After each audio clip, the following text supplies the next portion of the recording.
깨달음이 있으시리라.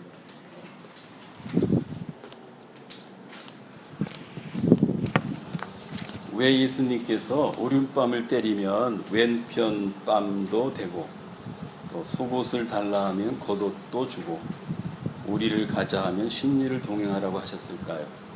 또 왜 원수를 사랑하라고 하셨을까요? 그 의미를 오늘 함께 생각해 보려고 합니다.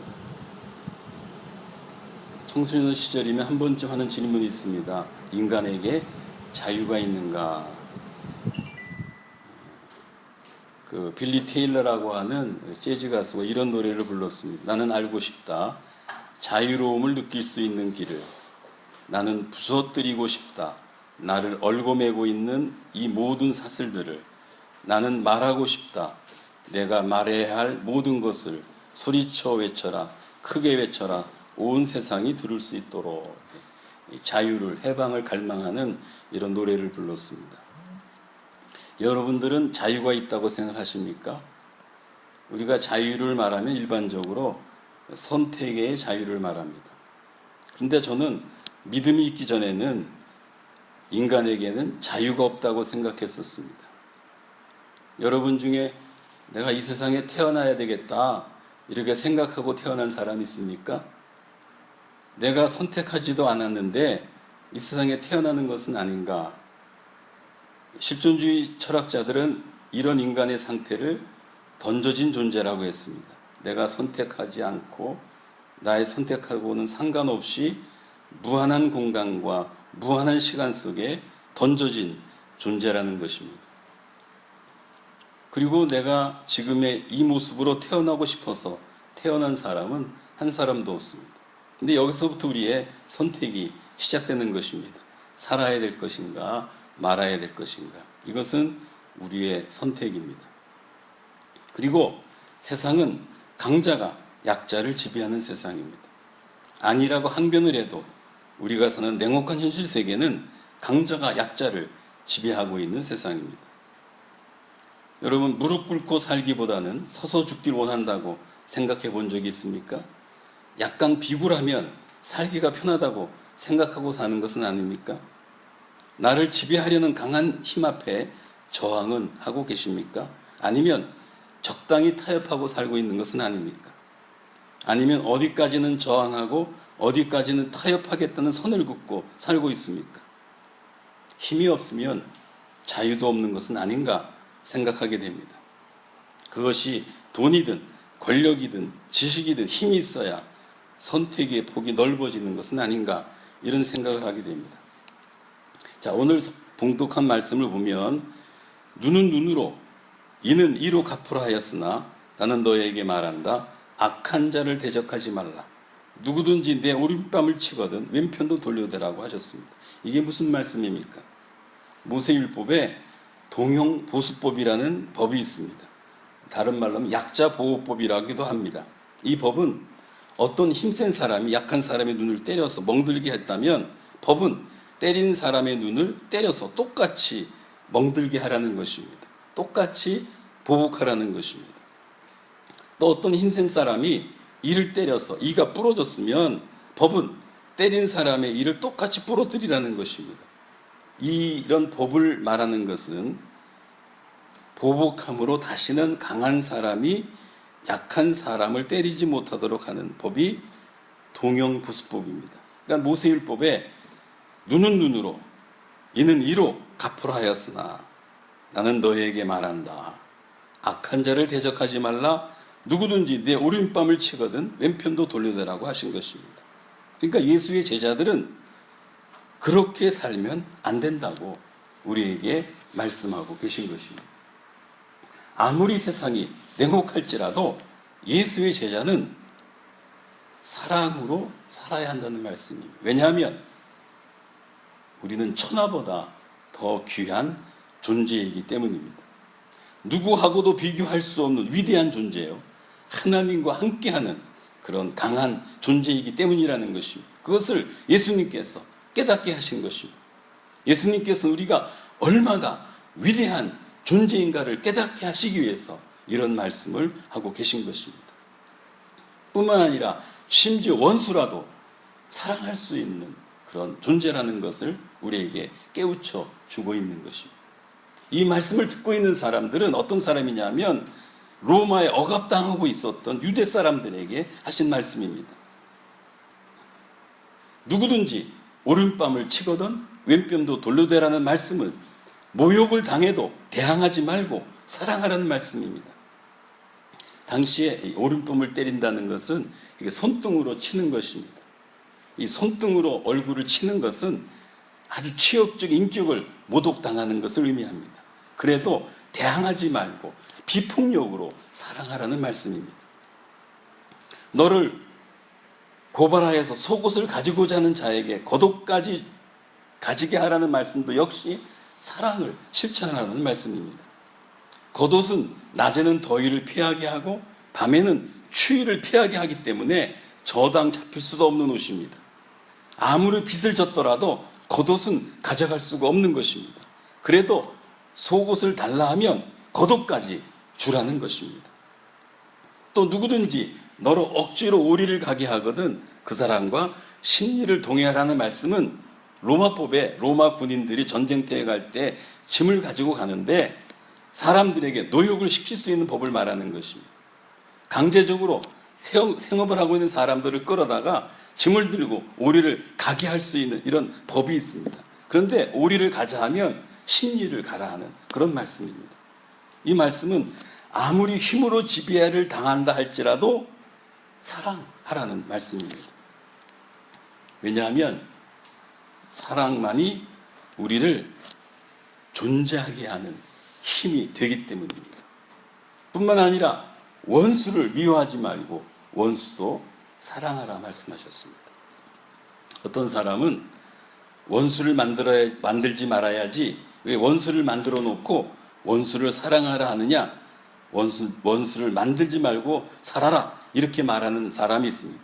그럴듯해 보이지만 이것은 궤변입니다. 인생을 살다 보면 나의 의도와는 상관없이 원수가 생기게 됩니다. 그런데 원수가 생기더라도 그 원수를 사랑하라는 말씀입니다. 하늘에 계신 우리 아버지께서는 악인에게도 선인에게도 똑같이 해를 비추어 주시고 의로운 자나 불의한 자에게도 똑같이 비를 내려주시기 때문이라 이렇게 예수님이 우리에게 말씀하고 계신 것입니다. 이 소매치기들이 굉장히 의리가 아주 좋다고 합니다. 이 소매치기를 하는 사람들은 팀을 이루어서 이렇게 소매치기를 하게 됩니다. 바람잡이들이 있고 직접 소매치기를 하는 소매치기 기술자가 있습니다. 그래서 여러 사람들이 이렇게 소매치기에 참여하게 되는데 만약 한 사람이 소매치기를 하다가 잡히는 경우가 있으면 소매치기 일당들이 감옥에 들어간 소매치기의 가족들을 돌보아 준다고 합니다. 죄인들도 자기 형제들끼리는 사랑한다는 것입니다. 근데 예수님께서는 형제들만 사랑하고 원수를 사랑하지 않는다면 예수의 제자가 될 수 없다고 우리에게 말씀하고 계신 것입니다. 우리가 믿는 하나님은 사랑이십니다. 하나님의 사랑을 경험한 사람들, 그리고 하나님의 사랑을 깨달은 사람들만이 예수의 제자가 될 수 있습니다. 그리고 예수의 제자들은 사랑을 실천하는 사람들입니다. 사랑은 비폭력적이어야 합니다. 예수님은 불의에 분노하셨고 때로는 불의한 자들에게 저주의 말씀을 하시기도 하셨지만 그들도 사랑하셨습니다. 불의한 자들에게도 비를 내려주시고 햇빛도 주셨습니다. 불의한 세력에는 저항하신 것이 아니라 불의한 자들조차도 포용을 하셨습니다. 예수님께서는 악인이라도 구원받기를 바라셨습니다. 악인들이 심판을 받는 것은 스스로 하나님의 사랑을 거절하셨기 때문입니다. 거대한 악의 세력에 대해서는 비폭력, 불복종의 방법으로 대항을 하셨습니다. 예수님께서 인간으로 오셔서 하나님의 사랑을 우리에게 보여주신 것입니다. 그리고 우리가 사는 이유가 사랑하기 때문이라는 사실을 말씀하고 계신 것입니다. 우리는 우리가 선택하지 않은 인생을 살게 됩니다. 부모도 내가 선택한 것이 아니요, 내 모습도 내가 선택한 것이 아니요, 이 시대도 내가 선택한 것은 아닙니다. 그럼에도 불구하고 우리가 사는 이유는 사랑하기 때문입니다. 사랑받을 때, 그리고 사랑할 때 우리는 존재의 의미를 깨닫게 됩니다. 마하트마 간디는 예수의 말씀을 실천한 사람입니다. 간디가 인도 사람인데, 인도 사람이라는 이유 때문에 경찰에게 구타를 당하게 되었습니다. 그런데 간디는 자신이 변호사라는 신분을 밝히기만 하면 구타를 당하지 않을 수 있었는데, 변호사라는 신분을 밝히지 않고 계속 구타를 당했습니다. 이것을 본 영국인 선교사가 왜 자신이 변호사라는 사실을 밝히지 않느냐, 밝히면 경찰이 빌어야 할 판인데 폭행당하고 있느냐, 그 폭행당하는 것을 보면서 왜 그렇게 당하고만 있느냐고 간디를 책망했습니다. 그러자 간디가 선교사에게 이렇게 말했습니다. 당신이 믿는 예수가 그렇게 가르치지 않았느냐라고 반문을 했습니다. 이 반문에 선교사가 무슨 변명을 하려고 하자 간디가 간단히 잘라 말했습니다. 나는 그것이 진리라고 믿습니다. 간디는 예수를 믿는 사람이 아니었습니다. 그런데도 불구하고 간디는 예수를 믿는 사람들을 부끄럽게 하고 있는 것입니다. 왜냐하면 간디는 예수님의 가르침을 실천한 사람이기 때문입니다. 진리가 우리를 자유케 합니다. 다시 말하면 사랑할 때 우리는 진정한 자유를 경험하게 됩니다. 니체는 기독교 윤리를 약자의 윤리라 이렇게 평했습니다. 왜냐하면 오른뼘을 때렸는데 왼뼘을 대는 것은 약한 자가 살아남기 위한 방법이라고 이렇게 생각을 했습니다. 약한 자가 만약에 강한 자에게 대항하면 더 많이 맞거나 죽기까지 하기 때문에 약자들이 살아남는 방법은 때릴 때 그냥 맞는 것이 살아남는 방법이기 때문이다. 이렇게 니체는 생각하고, 니체는 기독교 윤리를 약자윤리라고 이렇게 말했습니다. 그것은 니체가 기독교를 잘못 이해하고 있는 것입니다. 오늘 예수님께서는 유대인들에게, 우리에게도 말씀하시는 것입니다. 너희들은 진정한 강한 사람이다. 너희들은 정말로 위대한 존재다. 그러니까 사랑으로 살라. 이렇게 우리에게 말씀하고 있는 것입니다. 왜냐하면 사랑하는 것이 가장 강한 것이기 때문입니다. 이 세상에서 가장 강한 힘은 사랑의 힘입니다. 그리고 우리가 사랑을 실천할 때 내가 존재하고 있다는 것을 알게 되고 진정한 자유를 누리게 되는 것입니다. 오늘 이 말씀을 통해서 우리가 깨닫게 하는 것입니다. 사랑이 우리를 진정으로 자유롭게 한다. 여러분들이 이 억압당하는 세상이잖아요. 여러 가지로 억압당하는 세상에서 사랑함으로써 진정한 자유를 누리는 예수의 제자가 되시기를 주님의 이름으로 부탁을 드립니다. 다 함께 기도하시겠습니다. 아버지 하나님, 예수님의 말씀을 통해서 깨닫는 저희들 되게 하여 주시옵소서. 이 세상 사람들은 세상의 노예가 되고 육체의 종로로 타고 또 돈의 노예가 돼서 살아가고 있지만 주님, 저희들은 자유한 인생을 살게 하여 주시옵소서.